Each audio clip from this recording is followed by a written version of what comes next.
This is Jake Adams, CEO at Simplified EDU. And I'm Danielle Griggs, a tutor coordinator at Simplified EDU, and you're listening to Educators at Heart. This podcast is for parents and students interested in peering behind the curtain to get to know the authentic journey we're all on as students of life. Every week, we'll interview a different educator we know so that they can share the unique experiences that have shaped their perspective on the most important things students should know on their journey to higher education. Let's get started.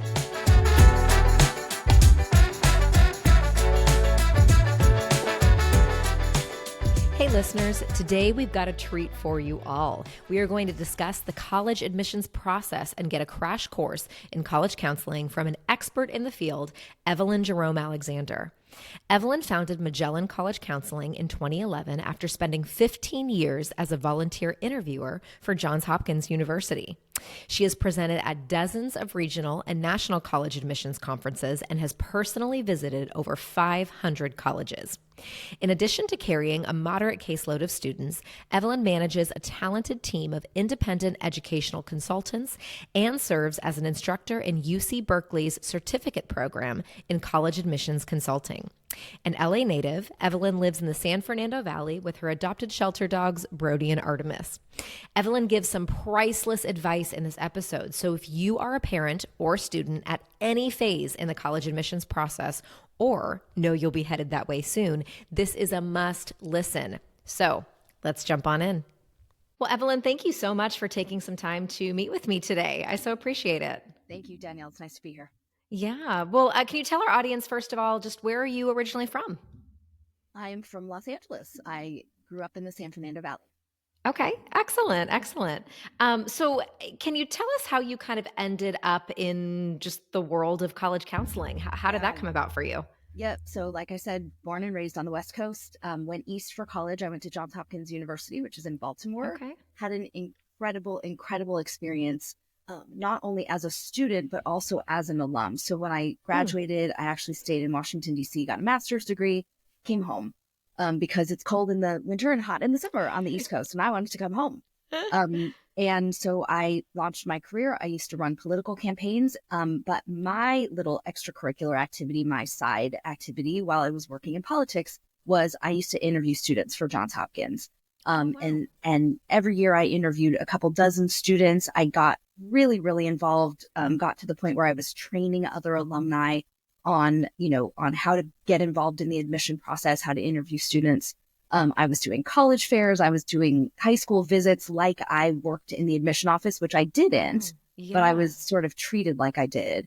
And really, I just got to the point where I really loved the admission process and the process that students are going through, as they are deciding where to go to school. But at the same time, I very much recognized the level of stress that students were experiencing and their families were experiencing as they were going through the college search and application process. And I really thought about what I could do to reduce that stress. So after 15 years of interviewing and being involved as a volunteer, I went through a certificate program at UCLA, got my certificate in college counseling, and that's when I started doing this professionally. Okay. Wow. How neat that, that just fascinating how you kind of stumbled into that and just never really got away from it. So I love that. So everyone, today I have Evelyn here. We are going to be talking about a crash course really in college counseling.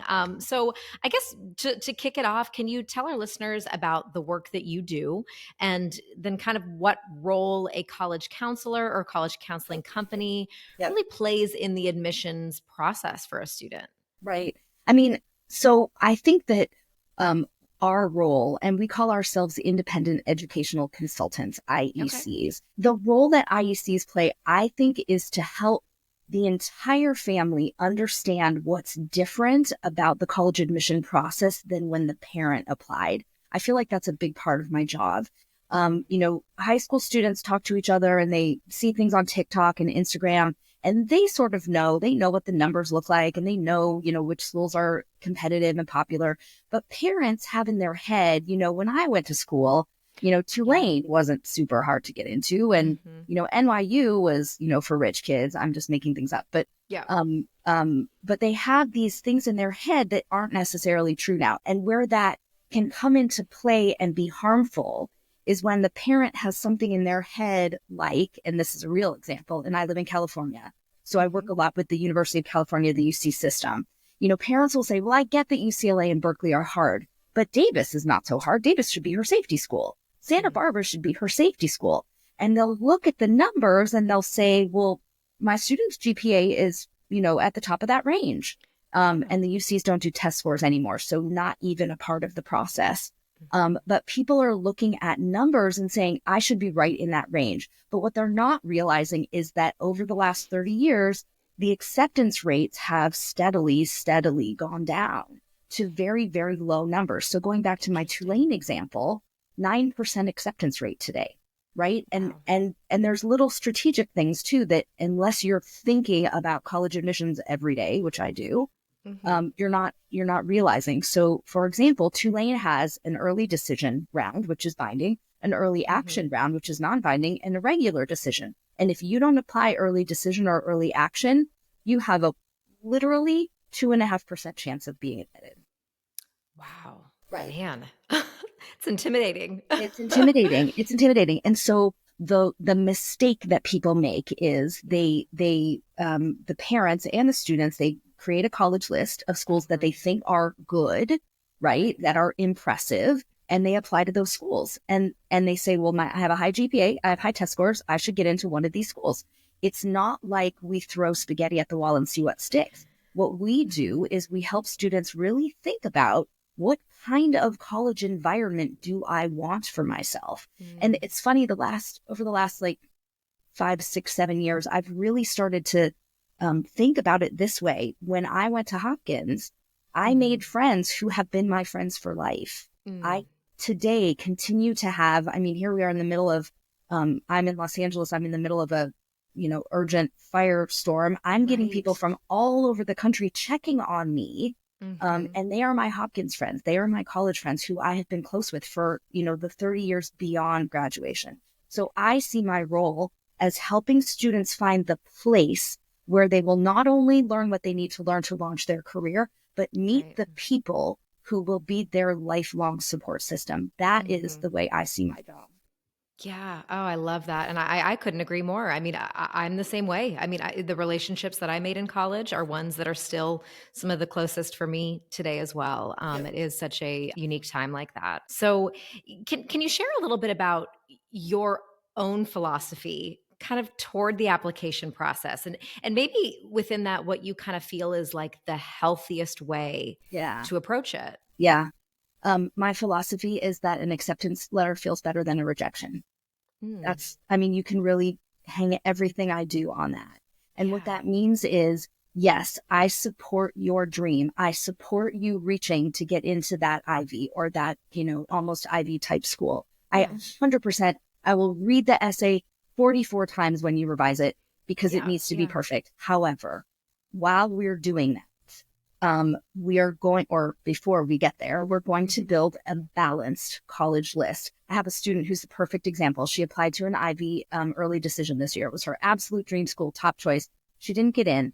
But while we, over the course of the last 2 years, as I've been working with her, we have built a list of colleges that really will feed the intellectual and social and emotional human being that she is. So that by the time she got that denial letter from the dream school, she had already been admitted to 2 other schools with pretty sizable scholarships. So I'm working not just with, the final result, but I'm working with how everyone feels along the way.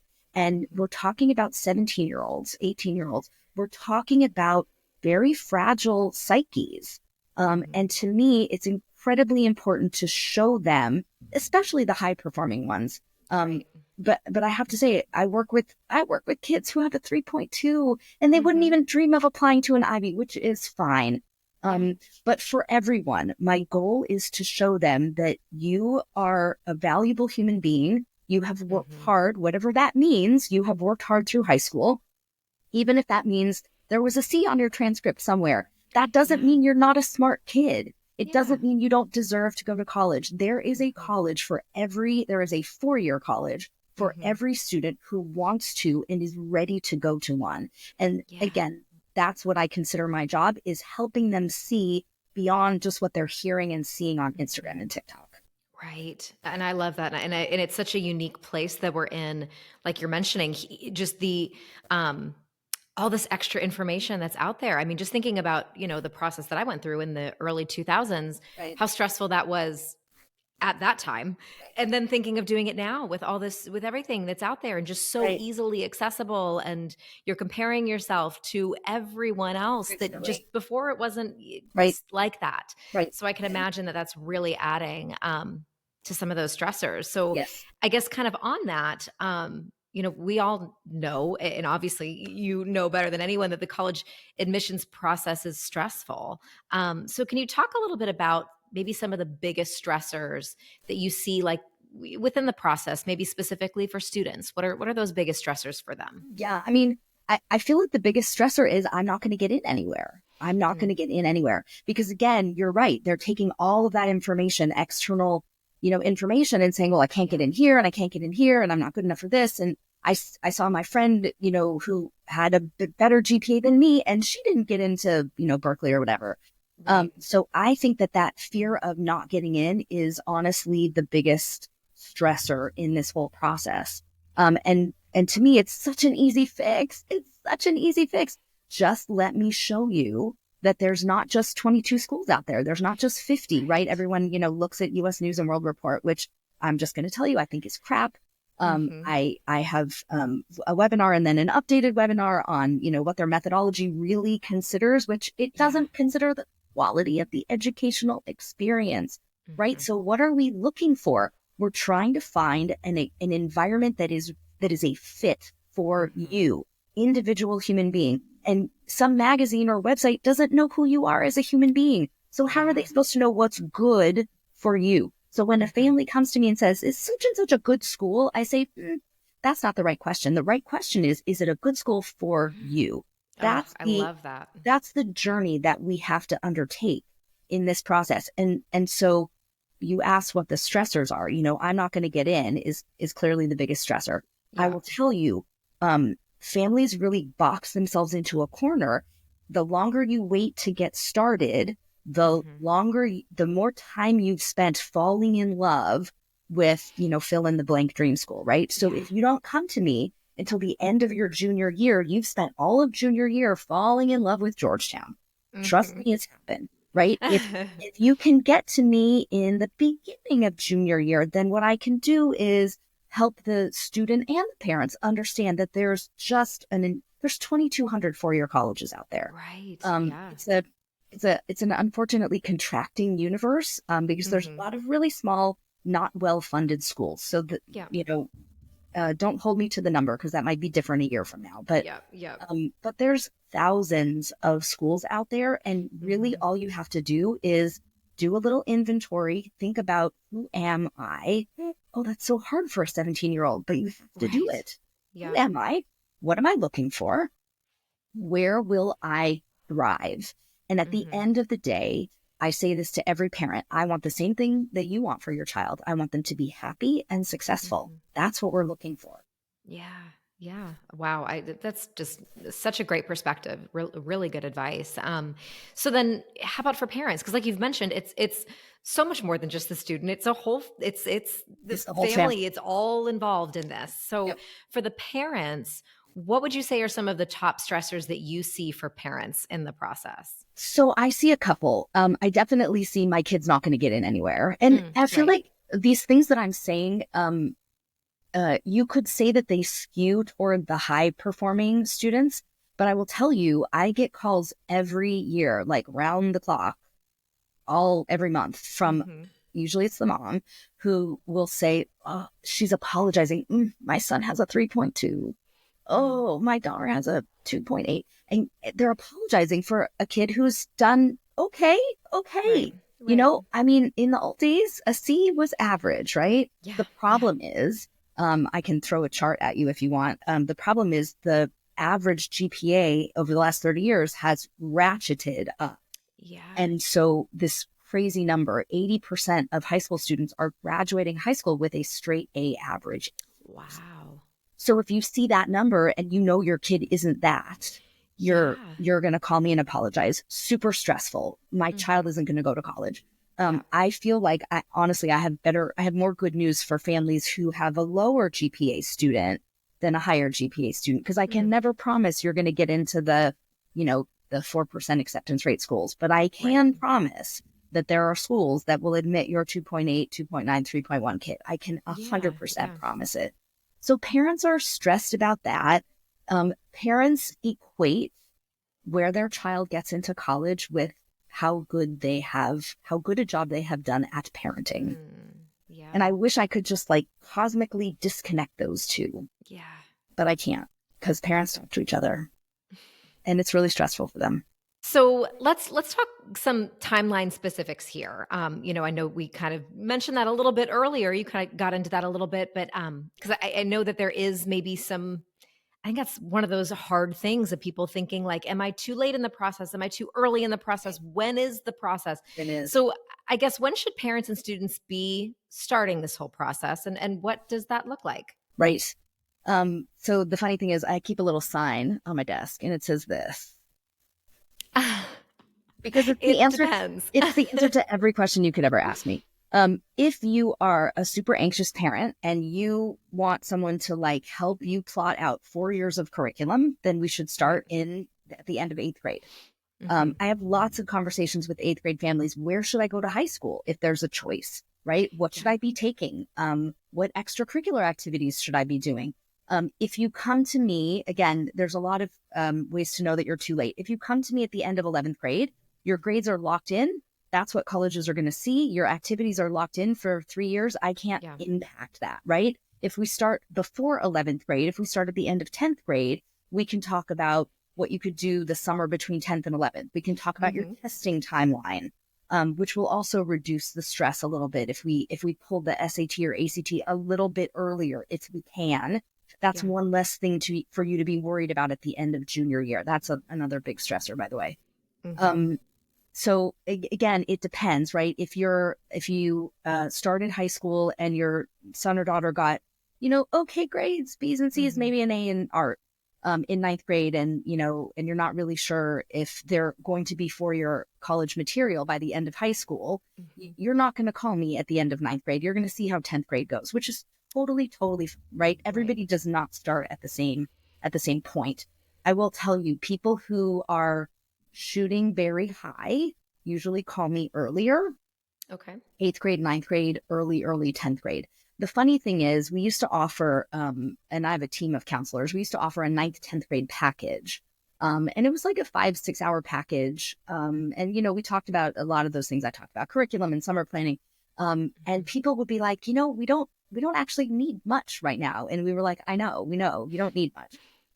However, parents have lots of questions around those times. So last year I started a course that's for parents of 8th, 9th, 10th graders. And the purpose of it is to just give everybody information so they're not like, wait, what about this? What about this? When should we be? Let me just answer all those questions when your students in, late 8th or early 9th or even late 9th grade. So they know when the right time to do stuff is, and you're not like feeling like you missed something and freaking out. The students don't really need much counseling before like second semester, 10th grade is probably when we would want to get started working directly with a student. Yeah. Okay. So can you maybe share with us, what would you say is maybe one major don't in this process that students and parents should try to avoid? I mean, maybe if even there's one that's specific to students and specific to parents, or just one all-encompassing don't, what do you think? Well, for parents, it's don't bring up college all day, every day. Some families, the students feel like it's literally all my mom talks about. And what it does is it shuts the student down. It stops them from communicating with their parent. And it really like puts a barrier in between the parent and the student. And I hate to say it, that's a lot of times the role that we fill is we step in between that divide, so that the parent doesn't have to, nag the student and ask questions, and the student doesn't feel attacked by the parent. But really, there's just so much emotion on top of this. And I feel like parents, it's just a big don't. Parents don't say the same school over and over and over again. Like I had a family one time, oh my God, the mom had gone to Yale, and the mom would come to every meeting with the daughter wearing a Yale sweatshirt. Yeah. Every meeting. What do you think the daughter thought the expectation was? Like, how would you feel if you were a 17-year-old and when your mom got into Yale, the acceptance rate was 40% and the acceptance rates now is 6%. And you can feel that expectation every minute of every day. So I feel like, and I say this when I'm lucky enough to speak to 8th or 9th grade parents, you have control over the message that your child is getting inside your household. And if all they hear is one name, they're going to assume that there is no other successful outcome to their application process than that school. Right. Yeah. And to hopefully, at the end of all of this, salvage that relationship or preserve that relationship, right? You know, and to not have that be a casualty of the whole process. Correct. Yeah, that's excellent. What about for students? Would you say is there a don't there that you can think of? It's super hard. Don't talk to your friends about where you're applying. It's like an impossible ask. Yeah, right. Don't compare yourself to your friends. And, you know, here they are, comparing themselves to everyone in the world every day, every minute. Right. And I'm asking them not to do that, to the people they see every day. It's like an impossible ask. Yeah. But it certainly, I can imagine, would make it so much easier if that's heeded. Yep. So I love you talked about this a little bit already. You mentioned, the course that you did for the parents of 8th and 9th graders. Yeah. So can you tell us a little bit more about this and what that course has looked like? Maybe if there's listeners out there who would be interested in, is this something that you still offer, or what does that kind of look like if we have some parents who are maybe at the beginning of this, a little early, having a lot of questions and just feeling a little bit in the dark? Yeah. So I have two options. I have the free option and I have the not free option. The free option is like a self-guided, it's like 11 modules all up on our website. Okay. I'll send you all the links for this. That's called the College Admission Clinic. That's free. The other one is called CAP Lab, College App Parenting Like a Boss. That is a guided, it's a 5-week program. It's 4 weeks of a very small group session with me live on Zoom. And then a one-on-one meeting with each family individually. And I limit the number of families to like 8 or 10 families per class. I run it 3 times a year. So I run it in the spring, I run it in the summer, I run it in the fall. But it is intended to be very informational, very hands-on. It is intended to just help families, especially 8th or 9th families who've never gone through it with a child before. The other group, so one group that is kind of the target are, parents who applied to college 25, 30 years ago. The other group that I see a lot in my practice is families who have immigrated from another country. So the parents went to college in an entirely different educational system, and they look at the U.S. system, and in their country, you take a test and that's where you go. It's just so plain. And here we have all this crazy emotion in the rankings and the names, and it makes no sense whatsoever.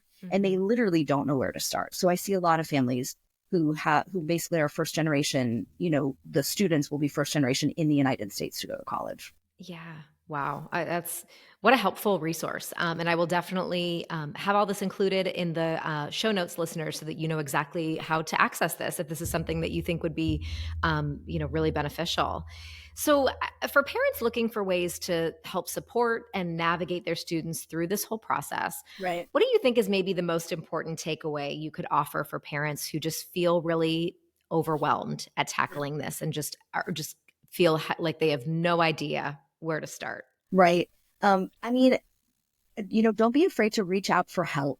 And I say that not just as, someone who this is the service I provide. You have help available to you, right? You have a counselor at your student's school. Make sure you're reading the emails from the counseling department at school.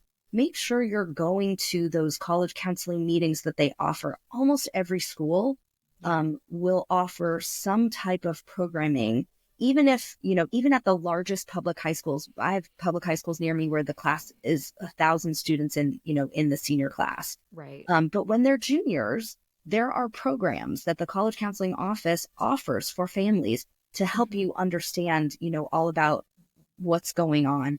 I'll give you one of my favorite pieces of advice. So one of the people I have incredible respect for, his name is Rick Clark. He used to be the director of admission at Georgia Tech. He's in a different role at Georgia Tech right now. But one of the things that he always tells parents is, don't talk to parents whose kids are the same age as yours. Talk to parents who went through this last year or 2 years ago. Because one of the things they'll tell you is now that their child is in year 1 or year 2 of college is everything worked out the way it was supposed to, right? There's a lot of anxiety and stress and sometimes anger when those letters come and you didn't get the answer that you wanted. But in the end, everything almost always works out the way it's supposed to. And sometimes what that looks like is we didn't get what we wanted, so we took a gap year.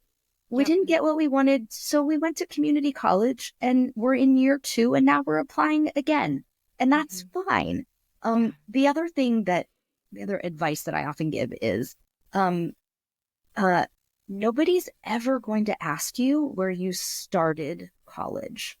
When people ask you where you went to college, you tell them where you graduated from, right? And if that means so my best example is my ex-husband took 13 years and 4 colleges to get his bachelor's degree. And when he was done, he went to an Ivy League law school. Yeah.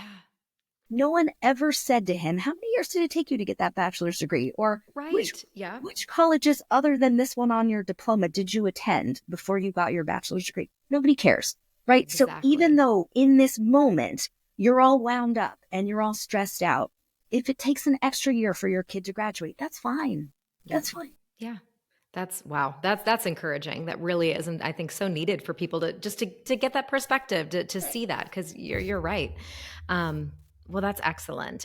So can you tell us how our audience can find you? Tell us about your company. Tell us, and again, I'll throw all this in the show notes too, but yeah, just let us know how can they find you and maybe engage with the work that you're doing or seek help?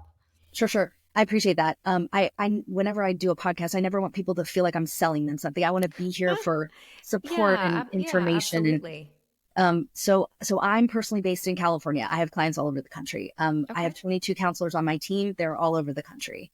So our website is magellancounseling.com. It's Magellan College Counseling, Magellan like the explorer. We're viewing this like we're navigating a process with you. We're helping you see the world. We have tons and tons of free resources on our website. We have a blog. We have a newsletter. I've literally been writing a newsletter for 13 years. That's so much. We have a Facebook page where we put little snippets of tips, and then sometimes we link back to blog posts that we've written. But really, we really try to take an educational approach and get everybody on the same page and focused on that same goal, right? Happy and successful. We want to help you find that place where you will succeed academically, emotionally. And for the parents, oh, by the way, here's the other piece of stress that we didn't talk about. Oh yeah, college costs money.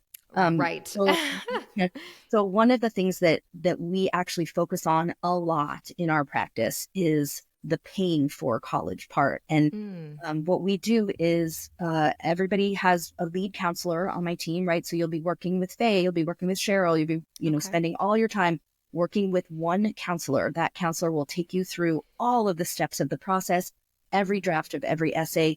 Sometimes we even sit there with the student while they're submitting the application.